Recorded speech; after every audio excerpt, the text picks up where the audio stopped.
बार आपका फिर से स्वागत करता हूं मैं आपका अपना वेदांत। और आज मैं मौजूद हूं गौतम ऋषि की जो पावन भूमि है गौतमपुरा, यहाँ पर। और कुछ समय से ही यहाँ पर भागवत चल रही है। हमारे गुरुजी हैं, तो चलिए उनसे परिचय लेते हैं। तो सबसे पहले गुरुजी की तरफ, गुरुजी प्रणाम, राधे राधे।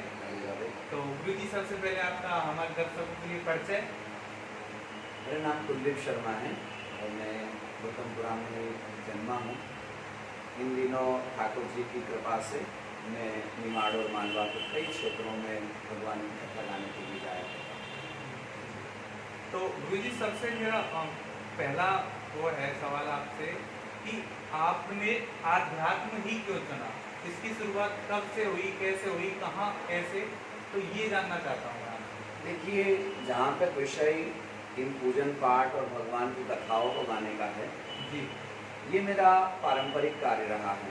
हमारे पूर्वजों के समय से ठाकुर जी की कथा गाना इस नगर में सब लोग जानते हैं। जी।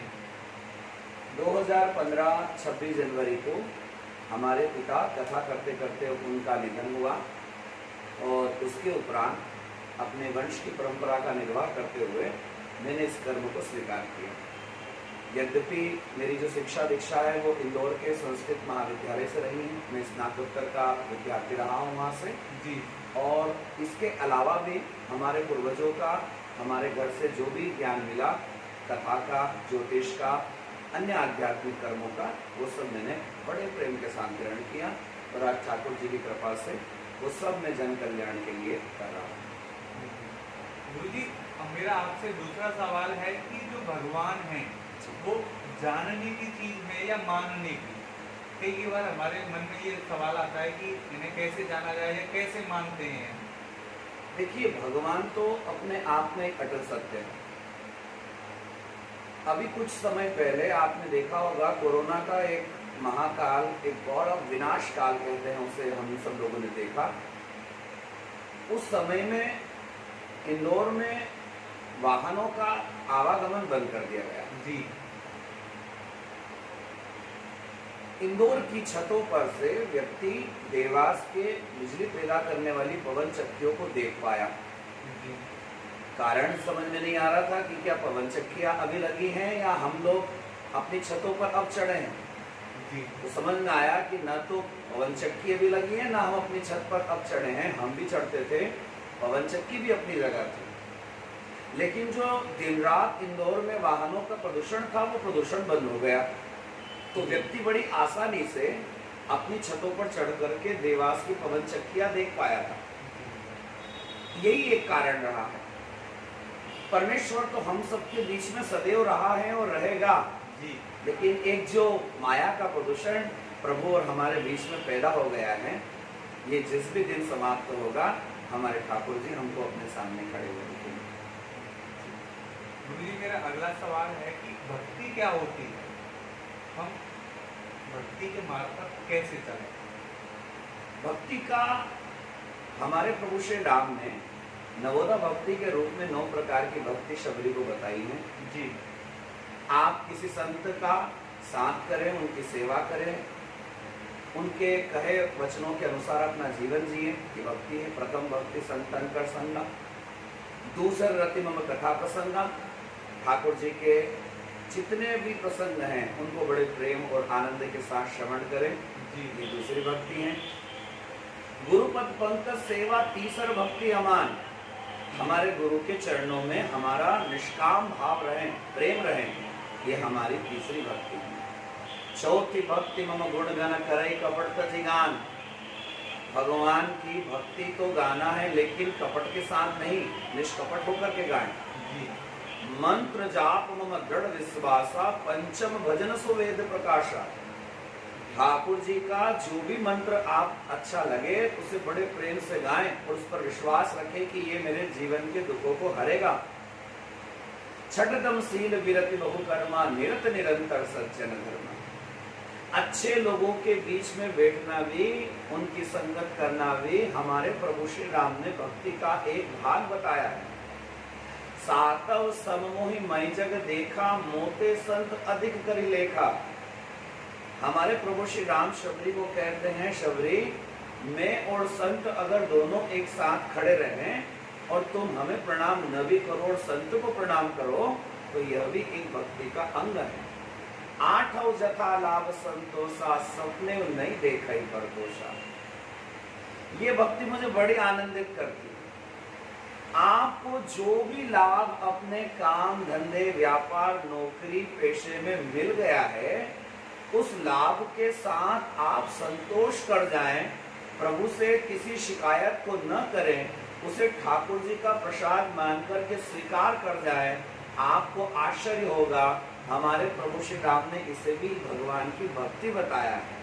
और नवम सरल सब सन छलहीना, मम भरोसे ही हर्ष न दीना। मेरी भक्ति करते हुए दुख आए तो दुखी ज्यादा ना हो, सुख आए तो ज्यादा सुख में फूले ना, एक समान सरल सहज लेकर के ठाकुर जी की भक्ति करते रहें। यह हमारे यहाँ भक्ति का नवम अध्याय कहा गया है।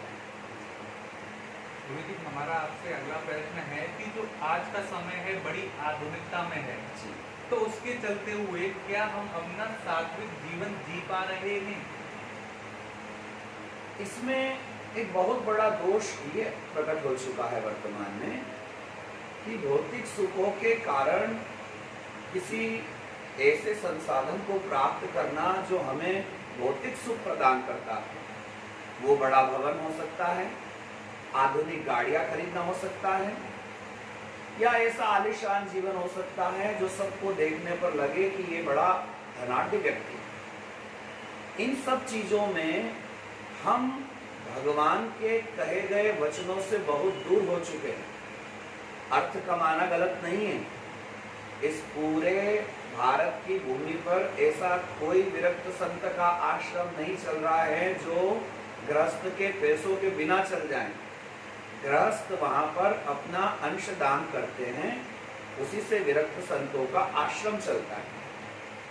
तो अर्थ तो आवश्यक है, परंतु इस अंधाधुंध लड़ाई में, इस दौड़ में हम ये भूल चुके हैं कि असल में धर्म क्या है और अधर्म क्या है। अर्थ कमाने की होड़ में हम धर्म अधर्म का ध्यान नहीं रख पाते हैं। इस कारण से जो भी विघटन और समस्याएं आध्यात्म में पैदा हुई हैं, ये एक बड़ा कारण है। आपसे अगला प्रश्न है मेरा कि सत्संग क्या है? सत्संग का अर्थ केवल ये नहीं है कि कहीं कोई कथा चल रही है और आप बैठ करके सुने।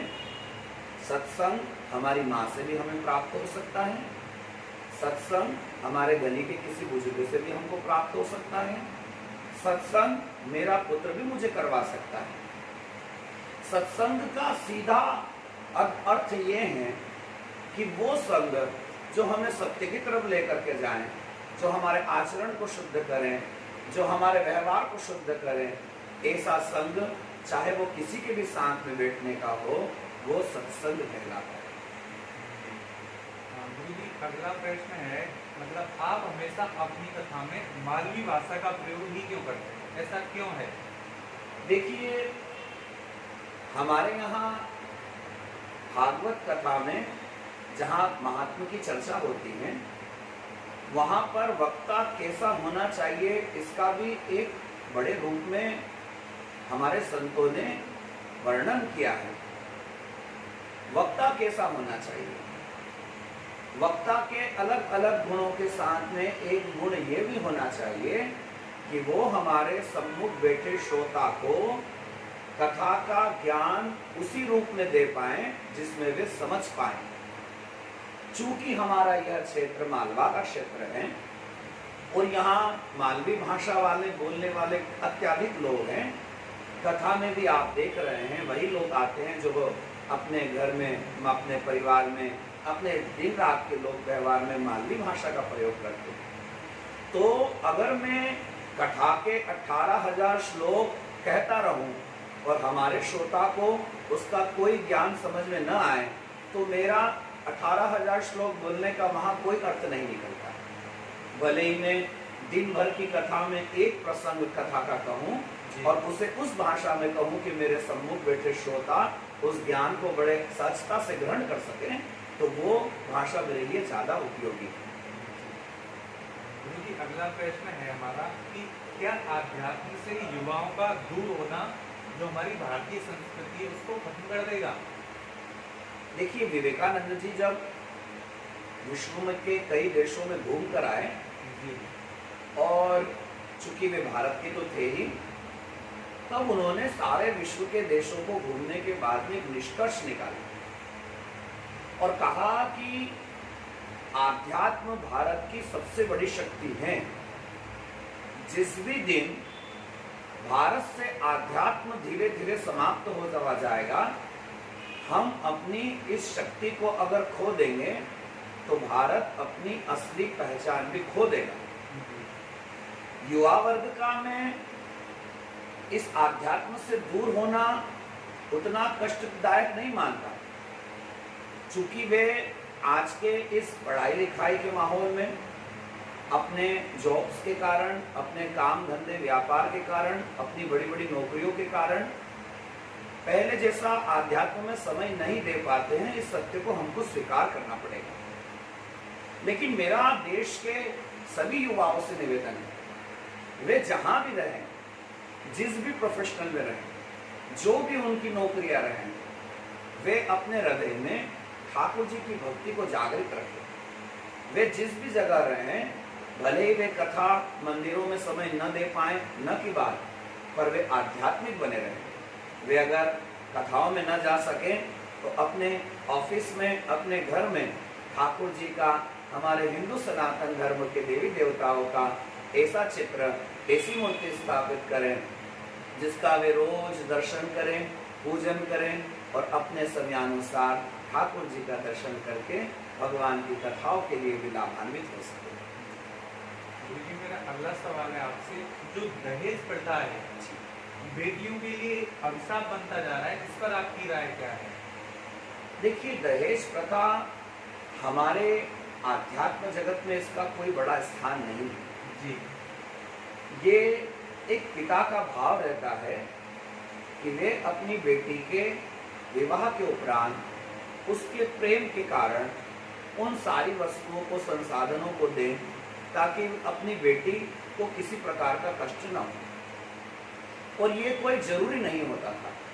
ये अपने पिता अपनी हस्ती के अनुसार, अपने ओहदे के अनुसार, अपनी बेटी के प्रेम वर्ष के कारण जो भी अपनी हस्ती के कारण दे पाता था, उसे प्रेम वर्ष बेटियां लेकर के अपने घर जाया करती थी। लेकिन आप अगर कहें कि इसका आध्यात्म में या हमारे भारत के इतिहास में कोई स्थान है, बिल्कुल नहीं। ये तो एक महाअभिशाप हो चुका है। कन्यादान ही अपने आप में बहुत बड़ा दान कहलाता है। हमें इस प्रश्न पर राम कथा का एक भाव याद आता है। जब जनक जी महाराज राम जी की बारात आने पर बेटी के पिता होने के कारण दशरथ जी महाराज के सामने बड़ी विनम्रता से पेश आते हैं, ऐसा भाव जागृत करते हैं कि हम छोटे हैं और आप बड़े हैं। उस समय दशरथ जी महाराज जनक जी महाराज को गले लगा करके कहते हैं, अगर आपको ये लगता है कि आप छोटे हैं क्योंकि आप बेटी के पिता हैं, मैं बड़ा हूं क्योंकि मैं बेटे का पिता हूं। नहीं जनक जी महाराज, लेने वाला व्यक्ति छोटा होता है, देने वाला बड़ा होता है। आप अपनी कन्या को दे रहे हैं, कन्या का दान कर रहे हैं, इसलिए आप बड़े हैं। मैं आपके सामने लेने वाला भिखारी बनकर के खड़ा हूँ, मैं छोटा हूँ। तो हमारे कथाओं तो ऐसे ऐसे सत्संग को करके गई हैं कि जहाँ दहेज प्रथा का कोई विषय नहीं बनता है। कन्या दान करने वाला अपनी बिटिया को किसी और के हाथों में हाथ दे करके उसकी गृहस्थी के लिए आशीर्वाद देने वाला हमारे यहाँ पिता बहुत बड़ा कहलाता है। गुरुजी, मेरा आपसे अंतिम प्रश्न है कि मतलब आप आध्यात्म से जुड़े हुए हैं, तो जैसे जैसे आप कथा अपनी सुनाते हैं, वहाँ से जो मतलब आपके लिए जो दान दक्षिणा होती है उसको आप कहाँ पर भेंट करते हैं? मैंने सुना है आप बड़े गौ भक्त हैं, अच्छी सेवा है आपका, काफ़ी बार मैंने नाम भी सुना है आसपास के क्षेत्र में। ऐसा है कि गौ माता के लिए हम जो कुछ भी आज कर रहे हैं, असल में ये गौ माता के लिए हम सबका कर्तव्य है। जी। जिस धर्म में, सनातन धर्म में हमने जन्म लिया है, गौ माता की सेवा से लेकर गौ माता की रक्षा तक हमको सब कर्म करना होगा। और ये किसी के ऊपर ऐसा नहीं है, ये हमारा हिंदू सनातन धर्म में पैदा होने का परम धर्म है। अभी कुछ ही समय पहले इसी गौतमपुरा से निकलने वाले एक ट्रक के अंदर 21 गौ माता मरी हुई पाई गई जी। बहुत दुख की बात है। कहीं न कहीं गौ माता का एक बहुत बड़ा उपेक्षा का भाव समाज में पैदा होने के कारण ये सब दृश्य हमको देखने को मिले। आपने मेरे बारे में प्रश्न किया तो मैंने अपना एक नियम बनाया है कि जब भी हमारी कथाओं में कृष्ण रुक्मणी का विवाह होता है जी और कन्यादान की जितनी राशि आती है, मैं 99.99% जो है वो गौशाला में ही देता हूँ। कई बार ये स्थिति निर्मित हो जाती है कि जहाँ हम कथा करने जाते हैं वहाँ दूर दूर तक गौशालाएं नहीं होती हैं, तो हम स्थानीय आयोजकों से निवेदन कर देते हैं कि या तो वे उस राशि को गौमाता की गौशाला तक पहुँचाएं या फिर वे किसी जरूरतमंद व्यक्ति को दे दें। हमारी इस समय 50वीं कथा गौतमपुरा में चल रही है और हमने अपनी 50 भागवत कथाओं में से किसी भी कथा में कन्यादान की राशि को अपने पास न रखते हुए उसे गौ माता की सेवा में जरूरतमंद लोगों के लिए हमेशा ठाकुर जी के निवेदन पर, ठाकुर जी के आशीर्वाद से दिया ही। चलते चलते गुरु जी एक छोटा सा कोई भी आपको जो आपकी इच्छा अनुसार सबसे अच्छा राधा कृष्ण जी का कोई छोटा सा भजन जिसके थोड़े से अंतरा या मुखरा आप सुनाना चाहेंगे? ठीक है।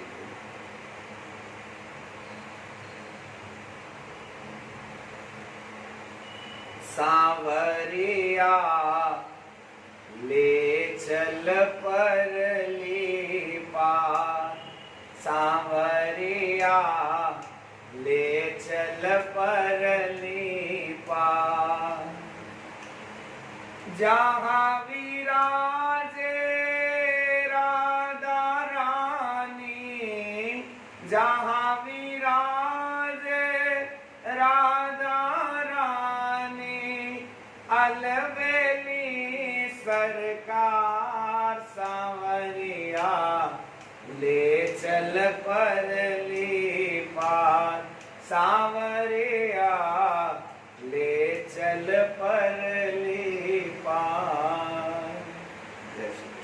धन्यवाद गुरु जी आपका बहुत कीमती समय देने के लिए। नमस्कार।